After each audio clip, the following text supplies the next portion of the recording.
Hey Matt, this is Dan Anderson. I just finished watching your Ethics in the Real World project on Amore Ministries, and I just want to say Amore Ministries seems to be doing an incredible work, and thank you for opening my eyes to them as they're a ministry that I've not heard of. There's a few observations that I made that I just want to highlight as it was very impacting to me, and I want to thank you for that. But number one was just their emphasis on raising up indigenous leaders and raising up communities to become self-sufficient in these different countries, and that is a huge thing.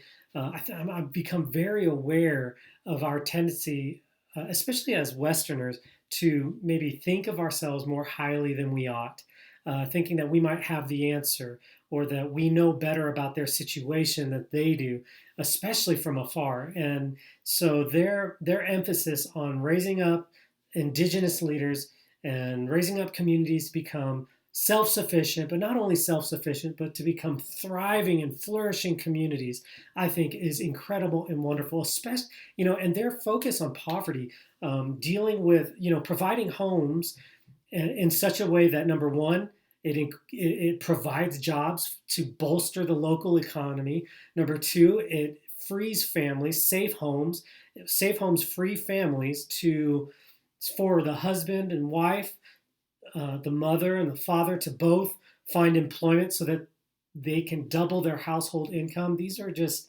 man, it just seems like a kingdom strategy, really.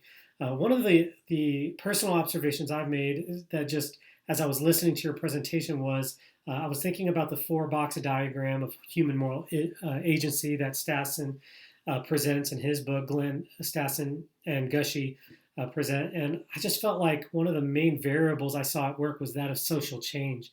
That the the social change variable was being manifested in seeing not just the physical changes of seeing a house built, but social change in seeing indigenous leadership and self-sufficiency promoted and seeing the local economy being bolstered. What you're seeing there is a social change as people are being raised. The quality of life is being raised from the bottom levels of poverty to something that really dignifies humanity. So great job, and man, thank you so much for your effort in your project.